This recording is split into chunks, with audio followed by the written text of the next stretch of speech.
अस्सलामुअलैकुम नाज़रीन, मैं हूं आपका होस्ट ज़ुहैब अतीक। खबर की अंदरूनी कहानी के साथ एक बार फिर आपकी खिदमत में हाजिर हूं। आप देख रहे हैं सहाफ़ डिजिटल न्यूज़, जो रखे आपको हर खबर से बाखबर। जुड़िए रहिएगा सिर्फ सहाफ़ डिजिटल न्यूज़ के साथ। कराची में एक और मोटरसाइकिल सवार वाटर टैंकर की जद में आकर जाँ बहक हो गया है। मुश्तइल अफराद ने 5 वाटर टैंकरों को आग लगा दी है। कराची में वाटर टैंकर्स ने एक और शहरी की जान ले ली। जेल चुरंगी पर टैंकर की टक्कर से मोटरसाइकिल सवार जाँ बहक हो गया है।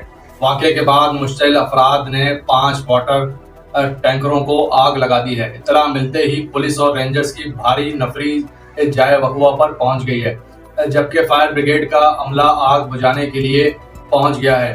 वाटर टैंकर की टक्कर से जाँ बहक होने वाले गुलशन रशीद की लाश मजीद कानूनी कार्रवाई के लिए सिविल अस्पताल मुंतकिल कर दी गई है।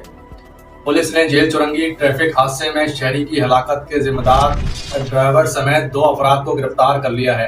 इस हवाले से पुलिस का कहना है कि एक डंपर तहवील में लेकर ड्राइवर समेत 2 अफराद को हिरासत में ले लिया है।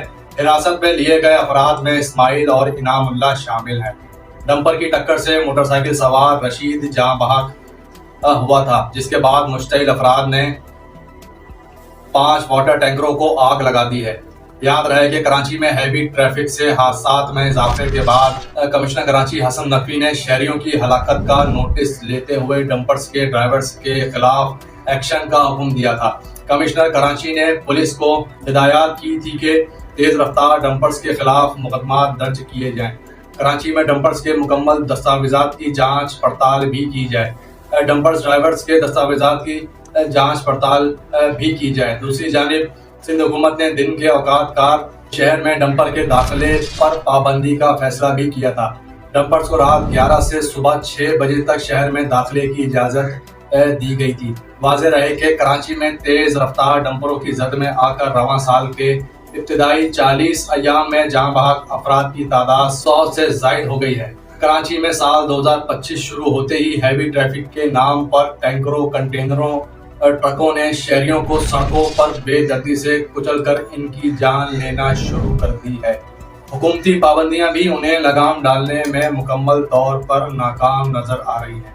अब देखना यह है कि हुकूमत सिंध की जानिब से इन डंपर्स माफिया और ट्रॉलर माफिया के लिए एक औकात कार जो है वो मुख्तस किया गया है, लेकिन उस औकात कार के मुख्तस होने के बावजूद भी शहर में दिन हो या रात, सुबह हो या शाम, डंपर जो है वो अपनी रफ्तार से दंदनाते हुए नजर आते हैं। और इनमें जितने भी ड्राइवर हजरात जो है वो बैठे हुए डंपरों को ड्राइव कर रहे होते हैं, इनमें से अक्सर व बेशतर व मुतअद्दिद ड्राइवर्स जो हैं वो इसमें अफगानी जो है वो गैर मुल्की और गैर मकामी होते हैं, जिनके पास ना तो शनाख्ती कार्ड होता है, ना इनकी उम्रें होती हैं शनाख्ती कार्ड वाली, ना इनके पास कोई ड्राइविंग लाइसेंस होता है और ना ही ये कोई ट्रेन ड्राइवर्स होते हैं, बल्कि ये अनट्रेन ड्राइवर्स होते हैं जो कि डंपर में बैठकर डंपर को जहाज की तरह उड़ा रहे होते हैं। तो उसकी इज्जत में आकर कोई भी आम शहरी जो अपने दफ्तर से निकलकर अपने घर जा रहा हो या अपनी फैमिली के साथ कहीं जो है वो जा रहा हो, अस्पताल जा रहा हो या अपने घर जा रहा हो या दफ्तर जा रहा हो, तो वो इन्हीं डंपर्स की इज्जत में आकर अपनी